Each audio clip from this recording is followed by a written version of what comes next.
షోడశోధ్యాయము దైవాసుర సంపద్విభాగయోగము శ్లోకం 13. ఇదమద్య మయా లబ్ధమిమం ప్రాప్స్యే మనోరథం ఇదమస్తిదమపి మే భవిష్యతి పునర్ధనం.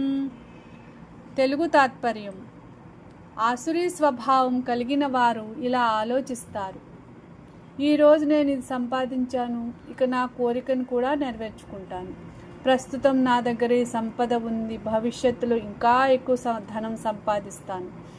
ఈ శ్లోకంలో శ్రీకృష్ణుడు ధనం, భోగాలు, కోరికలపైనే మనస్సు నిలిపిన వ్యక్తి యొక్క ఆలోచన విధానాన్ని చూపిస్తున్నాడు. అతడు ఎప్పుడూ మరింత సంపద, మరింత భోగం కోసం పరుగులు తీస్తూ ఉంటాడు. కానీ అటువంటి ఆశలకు अंतमे ఉండదు. हिंदी तात्पर्य: आसुरी प्रवृत्ति वाला व्यक्ति सोचता है, आज मैंने यह प्राप्त कर लिया है, अब मैं अपनी इच्छा को भी पूरी करूँगा. मेरे पास इतना धन है और भविष्य में और अधिक धन होगा. भगवान यहाँ ऐसे व्यक्ति की मानसिकता का वर्णन करते हैं जो केवल धन, इच्छाओं और भोगों में ही लगा रहता है तथा कभी संतुष्ट नहीं होता. English meaning: they think, today I have gained this, I shall fulfill this desire next. I have this wealth now and I shall acquire even more wealth in the future. Lord Krishna describes the mindset of a person absorbed in materialism. Such a person is constantly occupied with acquiring more possessions and fulfilling endless desires, never finding true contentment. The key message is: number 1, endless desires lead to endless pursuit and dissatisfaction. Number 2, material wealth alone cannot provide lasting fulfillment. Number 3, contentment and gratitude are essential for inner peace. Number 4, spiritual wisdom teaches that real happiness comes from self-realization, not from accumulating possessions. షోడశోధ్యాయము దైవాసుర సంపద్విభాగయోగము శ్లోకం 14. असौ मया हतः शत्रुर्हनिष्ये चापरानपि ఈశ్వరోహమహం భోగి సిద్ధోహం బలవాన్ సుఖీ. తెలుగు తాత్పర్యము: ఆసురీ స్వభావం కలిగినవాడు ఇలా అనుకుంటాడు: ఆ శత్రువును నేనే జయించాను, మిగిలిన వారిని జయిస్తాను, నేనే అధిపతిని, నేనే భోగాలను అనుభవించేవాడిని, నేను పరిపూర్ణుడిని, బలవంతుడిని, సుఖంగా ఉన్నవాడిని అని అనుకుంటాడు. ఈ శ్లోకంలో శ్రీకృష్ణుడు చెప్తున్నాడు: అహంకారం, అధికార దురభిమానం మరియు స్వార్థభావనతో నిండిన వ్యక్తి మనస్తత్వాన్ని వివరిస్తున్నాడు. అలాంటి వ్యక్తి తన విజయాలన్నిటికీ తానే కారణమని భావించి భగవంతుని కృపను మరియు ఇతరుల సహకారాన్ని గుర్తించడు. హిందీ తాత్పర్య: आसुरी प्रवृत्ति वाला व्यक्ति सोचता है, इस शत्रु को मैंने मार दिया है और अन्य शत्रुओं को भी मार दूंगा. मैं ही स्वामी हूँ, मैं ही भोगी हूँ, मैं सिद्ध, बलवान और सुखी हूँ. भगवान श्री कृष्ण यहाँ कहते हैं, अहंकार और दंभ से भरे व्यक्ति की मानसिकता का वर्णन करते हैं, जो अपनी शक्ति और सफलता पर अत्यधिक गर्व करता है.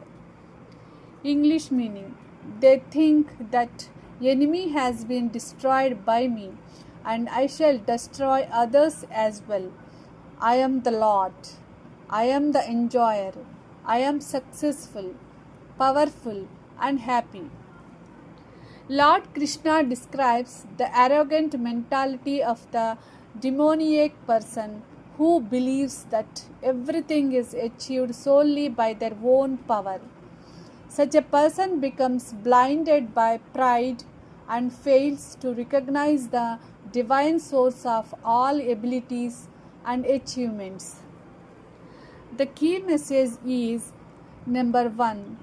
Pride and ego create the illusion of absolute self-sufficiency. Number 2. Arrogance blinds a person to reality and spiritual truth. Number 3. True success is accompanied by humility and gratitude. Number 4. Recognizing the divine and respecting others protects one from the downfall caused by ego. షోడశోధ్యాయము దైవాసుర సంపద్విభాగయోగము శ్లోకం 15. ఆఢ్యోభిజనవానస్మి కోన్యోస్తి సదృశో మయా యక్ష్యే దాస్యామి మోదిష్య ఇత్యజ్ఞాన విమోహితాః. తెలుగు తాత్పర్యము. ఆసురీ స్వభావం కలిగిన వారు ఇలా అనుకుంటారు, నేను ధనవంతుడిని, గొప్ప వంశంలో జన్మించిన వాడిని, నాతో సమానమైన వాడు మరెవరు? నేను యజ్ఞాలు చేస్తాను, దానాలు ఇస్తాను, ఆనందిస్తాను. ఈ విధంగా అజ్ఞానంతో మోహితులై తమ గొప్పతనాన్ని చాటుకుంటూ ఉంటారు. ఇక్కడ శ్రీకృష్ణుడు బాహ్య సంపద, వంశ గౌరవం మరియు ఆడంబరాల వల్ల కలిగే అహంకారాన్ని వివరిస్తున్నాడు.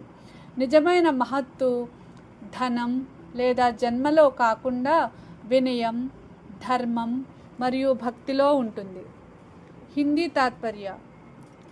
वे सोचते हैं मैं धनी हूँ, उच्च कुल में जन्मा हूँ, मेरे समान दूसरा कौन है, मैं यज्ञ करूँगा, दान दूंगा और आनंद मनाऊंगा. इस प्रकार वे अज्ञान से मोहित होकर अहंकार में डूबे रहते हैं. भगवान श्री कृष्ण बताते हैं कि धन, कुल और बाहरी उपलब्धियों का घमंड मनुष्य को सत्य से दूर कर देता है. English meaning. They think I am wealthy and of noble birth. Who is equal to me? I shall perform sacrifices, give charity, and enjoy myself. Thus, deluded by ignorance, they become absorbed in self-glorification. Lord Krishna describes how people of demoniac nature become proud of their wealth, status, and lineage. Even their religious acts may be motivated by ego rather than genuine devotion or righteousness. The key message is number 1. Wealth, status, and birth can become sources of pride if not accompanied by humility. Number 2. Actions performed for prestige lose their spiritual value. Number 3. Ignorance leads to self-glorification and delusion. Number 4. True greatness lies in humility, sincerity, devotion, and righteous conduct.